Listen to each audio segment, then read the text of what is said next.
Thank you. चौंक गए ना कि अब इसका रिप्लाई कैसे दें।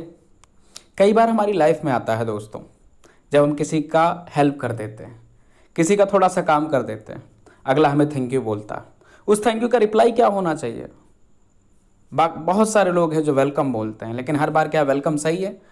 दोस्तों आइए, आज एक नए सेशन के साथ में हूं, जहां थैंक यू का अलग अलग कंडीशन पे क्या रिप्लाई हो सकता है, जिससे आपकी इंग्लिश और इंप्रेसिव हो जाए और अट्रैक्टिव हो जाए।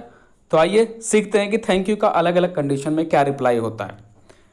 मित्रों, थैंक यू का जवाब अक्सर हम वेलकम के रूप में देते हैं। अक्सर हम वेलकम बोलते हैं थैंक यू के बारे में। अगर किसी ने हमें थैंक यू कहा तो हम जनरली वेलकम बोल देते हैं या फिर योर वेलकम बोल देते हैं, जिसका मतलब होता है आपका स्वागत है। मैंने जो हेल्प की उसके लिए अगर किसी ने थैंक यू कहा, धन्यवाद कहा, तो हम कहते हैं आपका स्वागत है, या थैंक यू बोलते हैं या योर वेलकम बोल देते हैं। ये तो नॉर्मल सी बात है जो मैक्सिमम लोग बोलते हैं। लेकिन आइए एक दूसरी बात करते हैं थैंक यू के बारे में डियर स्टूडेंट्स। जब हम किसी को थैंक यू तब बोलना हो जब हम किसी की थोड़ी सी हेल्प करते हैं। जब हम किसी की छोटी हेल्प कर दें मित्रों, तब हम थैंक यू का रिप्लाई क्या दें। जैसे हम किसी की पेन उठा दें, जैसे हम किसी की रुमाल उठा दें अगर गिरी है, तो जब हम उसकी हेल्प करते हैं तो अगला थैंक यू बोलता है। उस समय याद रखिएगा, जब किसी की छोटी सी प्रॉब्लम को सॉल्व कर दें, छोटी सी प्रॉब्लम की हेल्प कर दें, तो हमेशा थैंक यू का रिप्लाई होता है नो प्रॉब्लम। मतलब आपकी छोटे से हेल्प करने पे हमें कोई समस्या नहीं हुई, तो इसकी भी कोई बहुत ज़रूरत नहीं है। तो अगर छोटी सी हेल्प के लिए कोई हमें थैंक यू बोल रहा है तो मित्रों हमेशा उसे नो प्रॉब्लम बोलें, ठीक है। जैसे किसी की आपने हैंकी उठाई और दे दी, गिरी थी उठा के दे दी, अगले ने कहा थैंक यू भैया ना, थैंक यू फ्रेंड, या थैंक यू सर, तो आप बोले नो प्रॉब्लम, राइट। आइए अब आगे समझते हैं एक चीज़ और।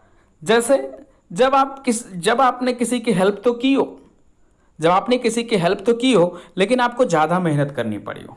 जैसे आप कार में बैठते हैं, कार में बैठते ही आपके फ्रेंड कहते हैं कि यार मैं अपनी वॉच तुम्हारे रूम पे भूल आया हूँ, तो तुम कार को बंद करके सीधा फिर ऊपर आते हो, तीसरे फ्लोर अपने रूम पे आते हो, फिर देखते हो हाँ उसकी वॉच है, फिर ले जा करके देते हो। अब वो आपको थैंक यू बोलता है, आपको उसकी हेल्प में ज़्यादा मेहनत करनी पड़ी। और जब आपको किसी की हेल्प में मेहनत ज़्यादा करनी पड़ी हो तो आप थैंक यू का reply it's okay. It's okay का मतलब ये है कि आपने हेल्प तो की लेकिन बहुत ज़्यादा खुश नहीं है। मतलब कहने का क्या है कि आपने हेल्प तो की लेकिन बहुत ज़्यादा खुशी नहीं हुई। जब इस तरीके के काम, जब आपको हेल्प तो करनी पड़ी लेकिन मेहनत भी बहुत करनी पड़ी आपको हेल्प में, तो अगले के थैंक यू का रिप्लाई आप इट्स ओके। जैसे किसी को हॉस्पिटल लेके जाएं, मान लीजिए आपको बहुत मेहनत करनी पड़ी, भाई बाइक निकाले, उसको बैठा है, हॉस्पिटल तक लेकर गए, उसने कहा भैया थैंक यू, तो आप कहोगे इट्स ओके। एक चीज लेकिन ध्यान देना, रिप्लाई थैंक यू का रिप्लाई जब भी दें आपके फेस पे थोड़ी सी स्माइल होनी चाहिए, स्माइल जरूर होनी चाहिए। मित्रों याद रखिएगा, थैंक यू का जब भी रिप्लाई दें तो स्माइल फेस पे जरूर रखें।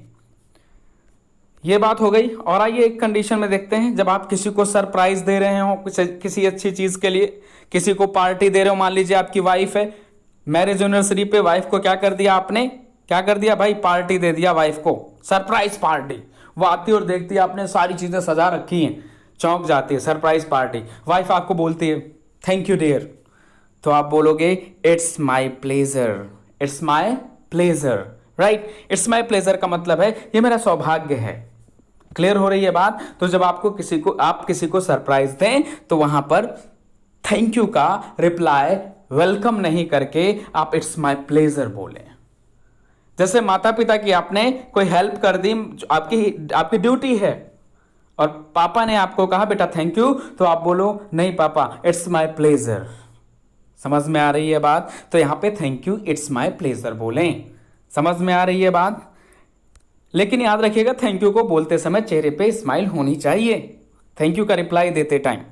अब बात है कि अगर आप कोई बिजनेसमैन है भाई, वर्किंग पर्सन है तो कम से कम 100-200 लोग डेली आपसे मिलते हैं, और आपको चूंकि आप उनकी हेल्प करते हैं, नई नई वेराइटीज प्रोवाइड कराते हैं, क्वालिटीज प्रोवाइड कराते हैं, उसको एक्सप्लेन करते हैं, उनकी हेल्प करते हैं, राइट। तो अगर आप बिजनेसमैन है और आपको कोई थैंक यू बोल दे तो आप बोलेंगे I am happy to help, I am happy to help, right. क्योंकि आपका काम ही है मदद करना लोगों की, और मदद करने में आपको खुशी भी होनी चाहिए, तो अगर आप बिजनेसमैन हैं और अगले ने आपको थैंक यू बोला तो आपको बोलना है I am happy to help, जिसका अर्थ होता है कि मैं आपकी मदद करके खुश हूं। क्लियर हो रही है बात? तो याद रखिएगा, अगर आप बिजनेसमैन हैं, आप वर्किंग पर्सन हैं, आप लोगों से डील करते हैं, ढेर सारे लोग आपको मिलते हैं और वो थैंक यू बोलते हैं, तो आप सिंपली बोलिए I am happy to help, right. आइए अब आगे बात कर जाते हैं।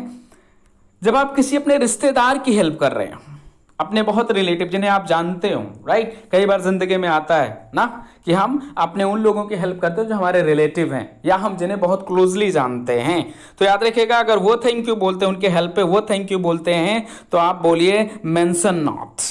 किसने कहा थैंक यू? जैसे आप क्या करते हैं, मामा के लड़के के साथ जा रहे हो, राइट, उसका एग्जाम दिलाने। अब उसका एग्जाम दिलाने आप जाते हैं और उसका जब एग्जाम खत्म होता है, जब आप विदा हो रहे होते हैं, वो उससे दूर जा रहे होते हैं, वो कहता है भैया थैंक यू फॉर दिस, तो आप बोलोगे मेंशन नॉट। मेंशन नॉट का मतलब है इसकी जरूरत नहीं है, राइट, क्योंकि हमारे जो रिलेटिव है वो हमारी ड्यूटी है कि हम उनकी हेल्प करें। तो याद रखिएगा, अगर आपके किसी रिलेटिव ने आपको थैंक यू बोला तो आप मेंशन नॉट या नो नीड भी बोल सकते हैं ना, जरूरत नहीं है, थैंक यू की जरूरत नहीं है, मेंशन नॉट। क्लियर हो रही है बात? आपके बड़े भाई ने आपको थैंक यू बोला, आप मेंशन नॉट बोलिए। फादर ने थैंक यू बोला, आप मेंशन नॉट बोल दीजिए। क्लियर हो रही है बात? अगर आपने उनकी कोई हेल्प की है तो समझ में आ रही है?